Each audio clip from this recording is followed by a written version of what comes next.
9 బులెటిన్ల ముందుగా హెడ్లైన్స్ చూద్దాం. ఆధ్యాత్మిక విజ్ఞానం పెంచుకోవడం చాలా అవసరం. చీఫ్ విప్ జీవి ఆంజనేయులు. బీర్లు బిర్యానీలు రేవ్ పార్టీలు. కొండ సురేఖపై ఆర్ఎస్ ప్రవీణ్ కుమార్ ఫైర్.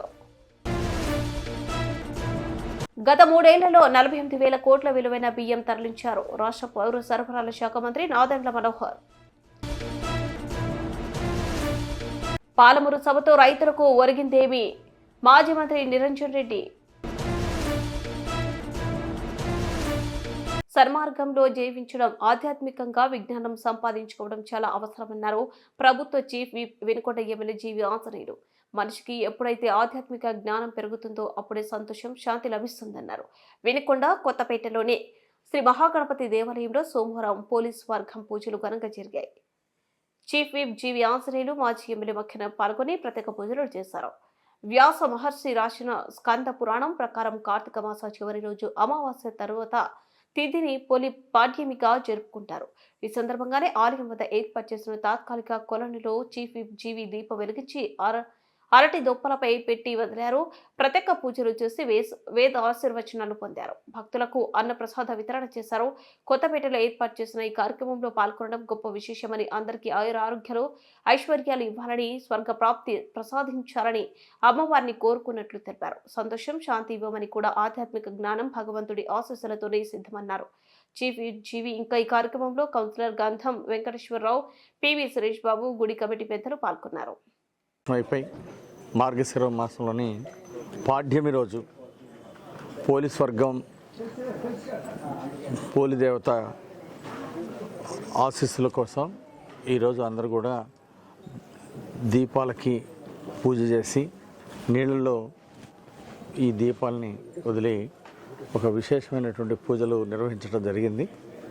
ఈ కార్యక్రమంలో పాల్గొన్న అందరికీ సభ్యులు, మాజీ శాసనసభ్యులు మక్కన గారికి, అలాగే కౌన్సిలర్ గన్నం కోటేశ్వరరావుకి, మిత్రులు పివి సురేష్ గారికి, అలాగే గాలి శ్రీనివాసరావు గారికి, అలాగే ఈ కమిటీ పెద్దలందరికీ, ఇక్కడ ఉన్నటువంటి కమిటీ పెద్దలందరికీ హృదయపూర్వక అభినందనలు తెలియజేస్తున్నాను. ఈరోజు ఈ పూజా కార్యక్రమాలని విశేషంగా చేయడం, అలాగే మహిళలందరూ కూడా పెద్ద ఎత్తున ఈరోజు పాడుతున్నటువంటి కాలువలకు వెళ్ళి ఈ పోలీస్ వర్గం కార్యక్రమంలో పాల్గొనడం, అలాగే ఇక్కడ కొత్తపేటలో ఏర్పాటు చేసినటువంటి ఈ కార్యక్రమంలో పాల్గొనడం ఒక గొప్ప విశేషం.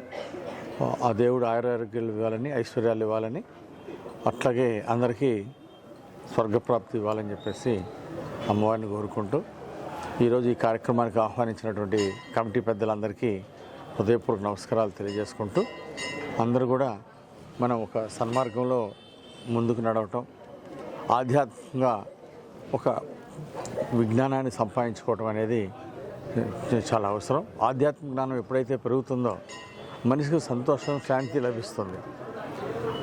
సో శాంతిగా ఎందుకు ఉండాలి, సంతోషంగా ఎందుకు ఉండాలి, ఇవన్నీ కూడా ఆధ్యాత్మిక జ్ఞానం ద్వారా ఆ భగవంతుని యొక్క ఆశీస్సులతో అందరికీ జ్ఞానం అందాలని, అందరూ సుఖ సంతోషాలతో ఉండాలని దేవుణ్ణి ప్రార్థిస్తూ, అమ్మవారిని ప్రార్థిస్తూ అందరికీ ధన్యవాదాలు తెలియజేస్తున్నాను. రోజు బీర్లు బిర్యానీలు రేవ్ పార్టీల గురించి వీడియోలు చేసే కొండ సురేఖకి ఆకలితో అలమటిస్తూ విష ఆహారం తిని ఆసుపత్రిలో పాలవుతున్న పేద గురుకుల విద్యార్థుల బాధలు అర్థమవుతాయా? ఒక మాతృమూర్తిగా గురుకుల విద్యార్థులు ఆవేదన చూశారా అంటూ బీఆర్ఎస్ నేత ఆర్ఎస్ ప్రవీణ్ కుమార్ మండిపడ్డారు. మీరు మాట్లాడుతున్న ఈ గురుకుల పాఠశాల, నేను రోజు కుట్ర చేసి గురుకుల పాఠశాలలో విషాహారం నేను తినిపిస్తున్నా అంటున్నారు. మీరు ఒక అమ్మగా ఎప్పుడైనా ఆలోచించినారా? అసలు మీరు మాతృమూర్తి అయితే ఈ మాట మాట్లాడగలరా మీరు? సురేఖ గారు, మీకు కూడా ఒక బిడ్డ ఉన్నది. ఒక తల్లి, ఒక తండ్రి తన సొంత బిడ్డలను విషం పెట్టి చంపుతాడానండి? మీరు ఎట్లా మాట్లాడుతున్నారు? నేను నా బిడ్డలను, నా సొంత బిడ్డలను వదిలేసి ఈ 2 లక్షల మంది బిడ్డలు నా బిడ్డలు అనుకొని నేను నా పిల్లలను వదిలేసి ఈ పిల్లలందరి చుట్టూ తిరిగిన నేను ప్రతిరోజు కూడా ఆరాటపడ్డా. నేను 9 సంవత్సరాలు ఆరాటపడ్డా. అందుకొరకే ఇలా అద్భుతమైన ఫలితాలు వచ్చినాయి.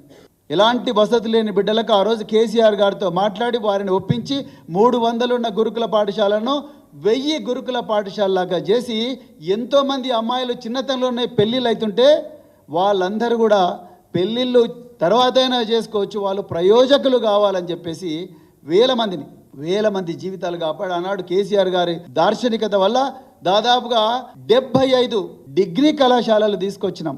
మీరు ఎప్పుడైనా ఆలోచించినా మీ కాంగ్రెస్ ప్రభుత్వంలో సురేఖ గారు ఎప్పుడైనా ఆలోచించిండ్రా వీటి గురించి? ఇలా మీరు నా మీద మరి మాట్లాడుతూ ఉన్నారు.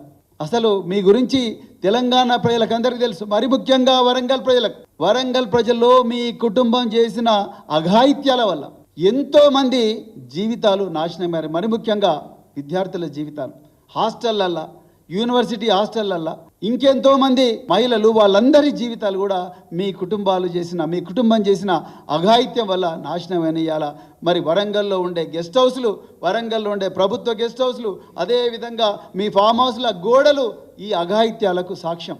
అందువల్లనే ఆ రోజు 2002లో ఇప్పుడున్న జమ్మూ అండ్ కాశ్మీర్ డీజీపీ నలిన్ ప్రభాత్ గారు మీ కుటుంబానికి వరంగల్లో హన్మకొండ చౌరస్తా దగ్గర బహిరంగంగా కౌన్సిలింగ్ ఇచ్చిండు. దానికి సాక్షి ఈరోజు మీ వర్ధన్నపేట ఎమ్మెల్యే, ఒకప్పుడు సీఐగా ఉన్న కేఆర్ నాగరాజు. ఆయన అడగండి, ఇలా ఆయన ఫోన్ చేసి అడగండి వర్ధన్నపేట. మీరు మా గురించి మాట్లాడతారు, మీరు నా గురించి కేటీఆర్ గురించి మాట్లాడే అర్హత మీకున్నదా అసలు సురేఖ గారు? మీరు రోజు బీర్లు, బిర్యానీలు, రేవ్ పార్టీల గురించి వీడియోలు చేసే మీరు మా ఆకలితో అలమటిస్తున్నా, ప్రతిరోజు కూడా విషాహారం తిని తల్లడిల్లుతున్నా, విషాహారం తిని హాస్పిటల్ పాలైతే వైద్యం దొరకని దీనమైన స్థితిలో ఆర్తనాదాలు చేస్తున్న పిల్లలు బాధలు మీకు అర్థమవుతాయా సురేఖ గారు? ఒక మాతృమూర్తిగా మీరు మాట్లాడాల్సిన మాటలేనా ఇవి? ఎట్లా మాట్లాడతారు మీరు అసలు? మేము ఎందుకోసం ఈ మా కేటీఆర్ గారు చాలా క్లియర్గా చెప్పినారు, ఈ గురుకుల బాట అనేది మేము ప్రభుత్వం మీద విమర్శల కోసం కాదు, మా పిల్లల ప్రాణాలు రక్షించుకోవడం కోసం. ఇవాళ రేవంత్ రెడ్డికి శ్రద్ధ లేదు, మంత్రులకు శ్రద్ధ లేదు, విద్యాశాఖ మంత్రి లేడు, సంక్షేమ శాఖ మంత్రి లేడు, అధికారులు ఇష్టారాజ్యంగా వ్యవహరిస్తున్నారు. అందుకొరకే మేము ఇలా గురుకుల బాట పెట్టినాం. మీరేం మాట్లాడుతున్నారు? మేము వృధా చేసినాం ఆ 99 కోట్లు. తీసుకురండి రికార్డులు, ఏం తీసుకు. జగన్ ముఖ్యమంత్రి అయ్యాక కాకినాడ పోర్టులో 41.12% వాటాను అరబిందోకు కట్టబెట్టారని, ఆ తర్వాతే అక్కడి నుంచి విదేశాలకు రేషన్ బియ్యం ఎగుమతులు భారీగా పెరిగాయని రాష్ట్ర పౌర సరఫరాల శాఖ మంత్రి నాదెండ్ల మనోహర్ ధ్వజమెత్తారు. జగన్ ప్రభుత్వ హయాంలో చివరి 3 ఏళ్లలో కాకినాడ పోర్టు నుంచి 48,537 కోట్ల విలువైన 1.31 కోట్ల టన్నుల బియ్యాన్ని విదేశాలకు ఎగుమతి చేస్తారని వివరించారు. దేశ భద్రతను పణంగా పెట్టి స్మగ్లర్కు ద్వారాలను తెరిచారని, వైకాపా అధికారంలో ఉన్న 5 ఏళ్లు కాకినాడ పోర్టులోకి ఎవరిని అనుమతించలేదని దుయ్యబట్టారు. అరబిందోకు అసలైన బాస్ ఎవరని నిలదీశారు. కార్పొరేట్ చరిత్రలో ఎక్కడ లేని విధంగా కేవీ రావు కుటుంబాన్ని హింసించి కాకినాడ పోర్టులో 41.12% వాటాను గుంజుకొని అరబిందోకు కట్టబెట్టడంపై మాజీ సీఎం జగన్ సమాధానం చెప్పాలి.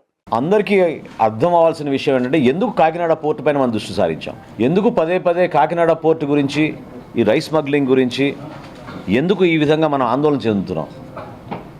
ఎందుకంటే మీడియా మిత్రులు కూడా మీ అందరికి తెలుసు, స్థానికంగా ఉన్న కాకినాడలో కూడా చాలామందికి తెలుసు, 5 సంవత్సరాల్లో ఎవరిని కూడా లోపలికి ప్రవేశించలేదు, అనుమతించలేదు, అసలు అవకాశమే లేదు.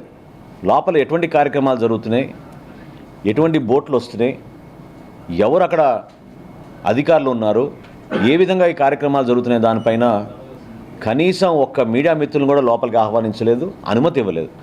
పక్కడబందీగా వ్యూహం మేరకు ఎవరిని రానియకుండా ఒక పెద్ద కాన్స్పిరసీ చేశారు. దాన్ని ఈరోజు నేను మీకు వివరిస్తాను. ఎందుకంటే ఎందుకు కాకినాడ పోర్ట్ అని పదే చాలామంది దాని గురించి ఆందోళన చెందుతూ ఆలోచిస్తున్నారు. రాష్ట్రంలో 29,000 ఫేర్ ప్రైస్ షాపులు ఉండగా ఈ బియ్యం సరఫరా చేయడానికి వైఎస్ఆర్సీపీ ప్రభుత్వం జగన్మోహన్ రెడ్డి గారు ముఖ్యమంత్రి అయిన తర్వాత ఒక నిర్ణయం తీసుకుని డోర్ డెలివరీ చేస్తామనే ఒక అబద్ధపు ప్రచారంతో 9,260 వ్యాన్లు కొని రాష్ట్ర ఖజానాకి దాదాపు 1,600 కోట్ల రూపాయలు ఖర్చు అయ్యే విధంగా మొబైల్ డెలివరీ యూనిట్లు వ్యాన్లని వీళ్ళు రాష్ట్ర వ్యాప్తంగా ఒక నెట్వర్క్ ఏర్పాటు చేశారు. 29,000 ఫేర్ ప్రైస్ షాపులు ప్రతి నెల 1వ తారీఖు నుంచి 15వ తారీఖు వరకు ఉదయం నుంచి సాయంత్రం వరకు తెరిచి ఉండి వినియోగదారులు ఎప్పుడు వచ్చినా వాళ్ళకి సరుకు అందించే విధంగా ఎన్నో సంవత్సరాలు జరుగుతున్న ఒక మంచి ప్రక్రియని వీళ్ళు పక్కదారి తీసుకెళ్ళి వాళ్ళ స్వలాభం కోసం ఈ వ్యాన్లు తీసుకొచ్చి ఈ వ్యాన్ల ద్వారా రాష్ట్ర వ్యాప్తంగా నెట్వర్క్ ఏర్పాటు చేసుకుని బియ్యం సేకరించడం మొదలుపెట్టారు. ప్రభుత్వానికి 43 రూపాయల 40 పైసలు ప్రతి కిలో ఖర్చు అయ్యే ఈ బియ్యాన్ని క్షేత్రస్థాయిలో వీళ్ళు 10 రూపాయలకే తీసుకుని వెళ్ళిపోవడం, చాలా చోట్ల మీరు సరైన సమయానికి రాలేదు, వ్యాన్ వెళ్ళిపోయింది కాబట్టి మీకు సరుకు ఇవ్వమని చెప్పడం, చివరికి ఎంఎల్ఎస్ పాయింట్ల దగ్గర నుంచి కూడా గోతాలు తీసుకుపోయే సందర్భాలు ఎన్నో ఉన్నాయి. అది చాలా స్పష్టంగా మనకి ఆధారాలు కూడా దొరికినాయి. ఈ విధంగా వీళ్ళు పక్కడబందీగా ఒక గ్రీన్ ఛానల్ ఏర్పాటు చేసుకుని చిత్తూరు నుంచి శ్రీకాకుళం నుంచి నేషనల్ హైవే మీద నేరుగా కాకినాడకి ఎక్కువ శాతం ఈ బియ్యం తరలించే విధంగా ఒక పక్కడబందీ కాన్స్పిరసీ చేసి వీళ్ళు చేశారు. ఆంధ్రప్రదేశ్ తీరంలో ఏ పోర్టుకి లేని విధంగా కాకినాడ పోర్టులో రైస్ ఎగుమతి జరిగింది. ప్రత్యేకంగా వీళ్ళు ఎప్పుడైతే మెడ మీద కత్తి పెట్టి కాకినాడ సీపోర్ట్స్ లిమిటెడ్ దగ్గర నుంచి వీళ్ళు పోర్టు లాగేసుకుని ఆరోబిందోకు చెప్పారో ఆ రోజు నుంచి మీరు చూస్తే లెక్కలు ప్రతి ఒక్కరు కూడా ఆశ్చర్యం కలిగిస్తాయి. 3 ఆర్థిక సంవత్సరాల్లో, నేను 5 సంవత్సరాలు కూడా చెప్పడం లేదు, కేవలం గత 3 ఆర్థిక సంవత్సరాలు చెప్తున్నాను. గత 3 ఆర్థిక సంవత్సరాల్లో మన రాష్ట్రంలో గంగారాం పోర్టులో బియ్యం ఎగుమతి 2,20,289 మెట్రిక్ టన్నులు. కృష్ణపట్నం అధునాతమైంది, చాలా పెద్ద పోర్టు, ఇక్కడ 23,51,218. విశాఖపట్నం అన్నిటికన్నా పెద్ద పోర్టు 38,02,000 మెట్రిక్ టన్నులు. ఇప్పుడు కాకినాడకు వస్తే లెక్కలు చెప్తే మీరే ఆశ్చర్యపోతారు. కాకినాడ పోర్టులో వీళ్ళు దుర్మార్గంగా ఈ 3 సంవత్సరాల నుంచి చేసింది 1,31,18,346 మెట్రిక్ టన్నులు. దీని విలువ ఒక్క కాకినాడదే చెప్తున్నాను. కాకినాడలో రైస్ ఎగుమతి విలువ ఈ 3 సంవత్సరాల్లో 48,537 కోట్ల రూపాయలు. అంటే ఏ స్థాయికి చేరారో చూడండి మీరు. 48,537 కోట్ల రూపాయలు వీళ్ళు అక్కడి నుంచి బియ్యం ఎగుమతి చేశారు కాకినాడ పోర్ట్ నుంచి. ఎంత పెద్ద కాన్స్పిరసీ జరిగిందంటే జగన్మోహన్ రెడ్డి గారి ప్రభుత్వంలో, ఆయనే ముఖ్యమంత్రి, ఆయనకి తెలియకుండా జరగదు కదా.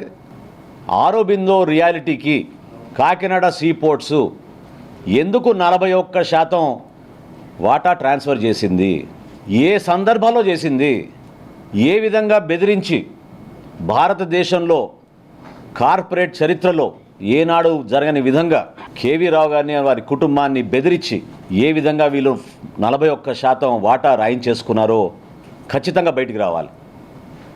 కాకినాడ సీపోర్ట్స్ లిమిటెడ్కి ఆరోబిందో రియాలిటీ ఏ విధంగా దూరింది.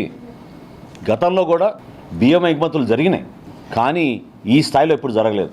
నేను ప్రత్యేకంగా మీకు 3 సంవత్సరాల గురించి ఎందుకు చెప్పానంటే, ఇది ఆరోబిందో ఆ పోర్ట్ని టేక్ ఓవర్ చేసిన తర్వాత అసలు ఊహించని విధంగా కృష్ణపట్నంతో పోల్చుకున్న, విశాఖపట్నంతో పోల్చుకున్న 1,31,00,000 మెట్రిక్ టన్నులు కాకినాడ పోర్ట్స్ నుంచి వీళ్ళు బియ్యం ఎగుమతి చేశారంటే ఒకసారి ఆలోచించాలి.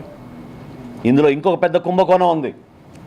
కోవిడ్ వచ్చినప్పుడు కేంద్ర ప్రభుత్వం ప్రతి కుటుంబానికి ఉచితంగా బియ్యం సరఫరా చేయమని ఆదేశాలు జారీ చేసినప్పుడు దాదాపు 6,300 కోట్ల రూపాయలు బియ్యం వీళ్ళు లెక్కలు చూపించి ఇక్కడిని తరలించేశారు. 2020, 2021, 2022 ఈ 4 పోర్టులు కూడా నేను మీకు చెప్పిన లెక్కలు కోవిడ్ అప్పుడు జరిగిన ఎగుమతులు. లేకపోతే అసలు రైస్ ఎక్స్పోర్ట్ లేదు ఆ పోర్టుల నుంచి. ఓన్లీ కాకినాడ పోర్ట్ నుంచి రైస్ ఎక్స్పోర్ట్ ఉంది.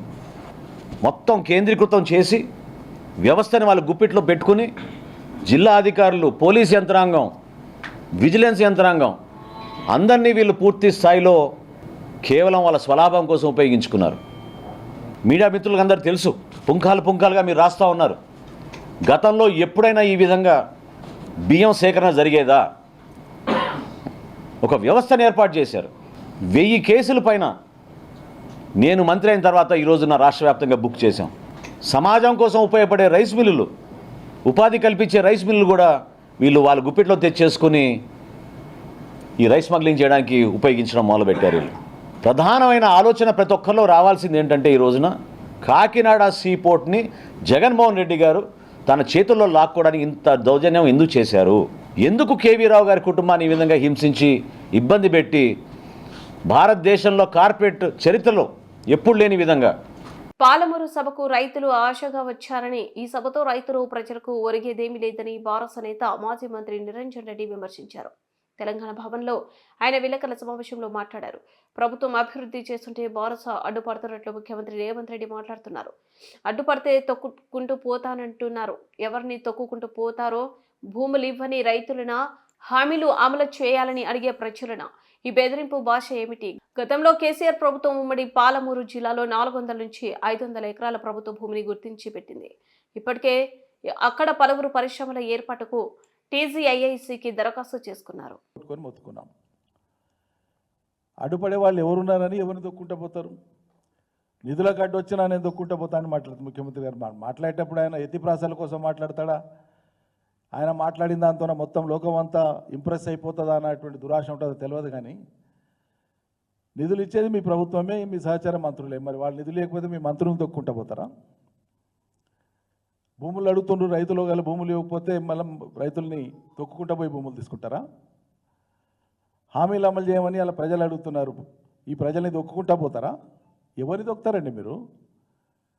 ఏం భాష? చేయాల్సిన పనేంది? కర్తవ్యం ఏంది? మీ మీద ఉన్న బాధ్యత ఏంది? మీరు ఇచ్చిన హామీలు ఏంది? మీరు ఆడ మాట్లాడుతున్నటువంటి తీరేంది? బెదిరించడం ఏందని నాకు అర్థం కాదు.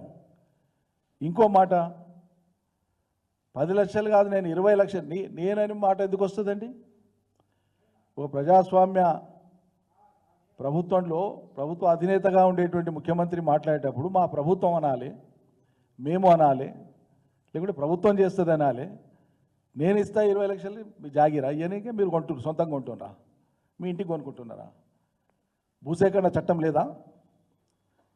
భూసేకరణ చట్టాన్ని కాదని భూసేకరణ చట్ట పరిధిలో వాళ్లకు పరిహారం సరిపోకపోతే మీరేమన్నా పరిహారం పెంచి ఇచ్చేటువంటి ప్రణాళిక మీ దగ్గర ఉందా? ఉంటే ప్రజలకు చెప్పండి, అది సంతోషపడతాం. ఎక్కడైనా ప్రభుత్వం ఏ అవసరాల కోసమైనా భూసేకరణ చేస్తే భూసేకరణ చట్టం ఉంది 2013, మీ సర్కారు తెచ్చిందే. అంటే ఇప్పుడు మీరున్న పార్టీ సర్కారు తెచ్చిందే వెనకటికి. దాని ప్రకారం ఇవ్వాల్సి వస్తుంది. మేము స్టేట్ అమెండ్మెంట్ చేస్తాం, 10 కాదు 20 లక్షలు ఇస్తాం, 20 కాదు 30 ఇస్తాం అనే ధైర్యం ఉంటే, మీకు నిధులు పర్మిట్ చేస్తే సంతోషంగా ప్రకటించండి. ఇది ఒక కొడంగల్కే వర్తిస్తుందా? రాష్ట్ర ఎక్కడైనా భవిష్యత్తులో ఎక్కడ భూసేకరణ జరిగినా వర్తిస్తుందా? ఇంకో మాట, ఇక్కడ మీరేదో ఎంప్లాయ్మెంట్ క్రియేట్ చేయడం కోసం వెనుకబడిన కొడంగల్ లాంటి చోట నేను ఎంప్లాయ్మెంట్ క్రియేట్ చేసే ప్రయత్నం చేస్తే కొందరు అడ్డుపడుతున్నారంటే మాటలు ఎవ్వరు అడ్డుపడతలేరు. ఒక్క కొడంగల్లే కాదు, మీరు పాలమూరు బిడ్డ అంటున్నారు కదా, మీరు పాలమూరు బిడ్డ అని చెప్పుకుంటున్నారు కదా.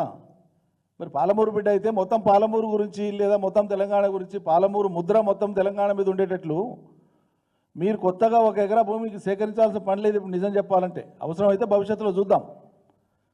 గత ప్రభుత్వమే, కేసీఆర్ ప్రభుత్వమే ప్రతి జిల్లాలో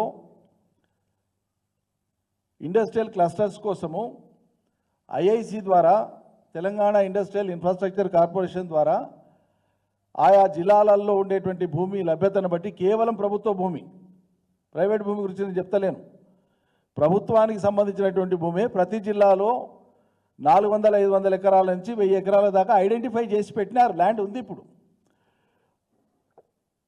కొందరు BI పాస్లో అప్లికేషన్ పెట్టుకున్నటువంటి ప్రాస్పెక్టివ్ ఇండస్ట్రీస్కి ఆల్రెడీ ఇచ్చినారు, రూరల్ ఇండస్ట్రీస్ కోసం.